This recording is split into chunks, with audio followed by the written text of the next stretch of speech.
इस वक्त देश प्रधानमंत्री जी की जो कार्यशैली है वो ये हो गई है कि देश के अंदर किसी भी राज्य में अगर विपक्ष की बीजेपी के अलावा किसी सरकार होगी तो उस सरकार को काम नहीं करने देंगे। ये बहुत ज़्यादा खतरनाक है। प्रधानमंत्री किसी भी देश के एक फादर फिगर की तरह होते हैं। चुनाव में हम आपस में लड़ें, लेकिन चुनाव होने के बाद एक बार अगर कहीं कोई सरकार बन जाए तो उस सरकार को पूरी तरह से सपोर्ट देने की जिम्मेदारी और उसके साथ खड़े होने की, उसको अच्छा काम करने में मदद करने की जिम्मेदारी प्रधानमंत्री जी की होती है।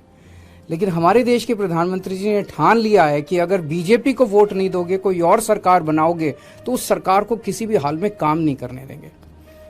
एक तो वो ये करते हैं कि अगर किसी और की सरकार बन जाए बीजेपी के अलावा तो उसके सारे नेताओं के ऊपर ईडी और सीबीआई छोड़ देते हैं, उनको गिरफ्तार कर लेते हैं, उनको तरह तरह से प्रताड़ना करते हैं, तरह तरह से तंग करते हैं, उनकी पार्टी तोड़ देते हैं, उनकी सरकार गिरा देते हैं। पूरे देश में कई जगह ये देखने को मिला, गोवा में देखने को मिला, महाराष्ट्र में देखने को मिला, कर्नाटक में देखने को मिला। एक के बाद एक राज्य के अंदर जहाँ नॉन बीजेपी गवर्नमेंट बनती है वहाँ पे ईडी और सीबीआई को छोड़ के और उनको गिरा दिया जाता है। ईडी और सीबीआई को छोड़ते हैं, नेताओं को डराते हैं। अगर नेता बीजेपी में आ जाए तो सारे मामले बंद हो जाते हैं। हेमंत बिश्व शर्मा, जो इनके ऊपर पहले सीबीआई और ईडी के इतने मामले थे, शारदा कांड था शायद उनका, उसके अंदर वो फंसे और जैसे ही वो बीजेपी में आ गए सारे मामले खत्म। तो या तो वो पहले निर्दोष थे और या दोषी तो थे लेकिन बीजेपी में आ गए तो सारे मामले खत्म। उसी तरह से शुभेंदु अधिकारी का मामला आता है, मुकुल रॉय का मामला आता है, नारायण राणे का मामला आता है। अभी उद्धव ठाकरे जी की पार्टी से जब इतने सारे एमएलए तोड़े गए तो कहा जाता है कि उनमें कईयों में सीबीआई और ईडी के मुकदमे चल रहे थे जिनको ठंडे बस्ते में डाल दिया गया। तो सीबीआई और ईडी का इस्तेमाल भ्रष्टाचार के खिलाफ के लिए नहीं कर रहे, सीबीआई और ईडी का इस्तेमाल कर रहे हैं चुनी हुई सरकारों को गिराने के लिए और दूसरी विपक्षी पार्टियों को तोड़ने के लिए।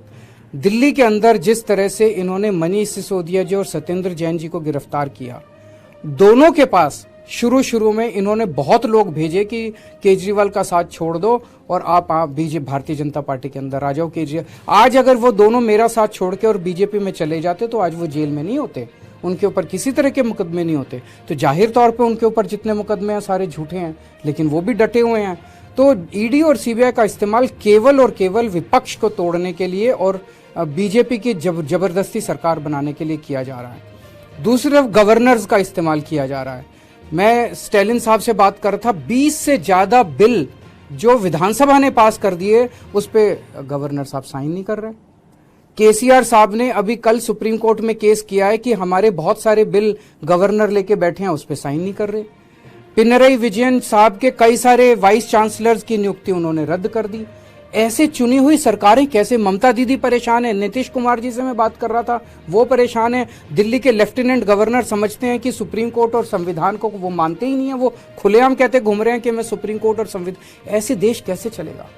तो अगर देश का प्रधानमंत्री नॉन बीजेपी सरकारों को काम नहीं करने देगा और अवरोध रोज पैदा करेंगे देश के प्रधानमंत्री, तो इस तरह से तो देश के लिए बहुत खतरनाक स्थिति है।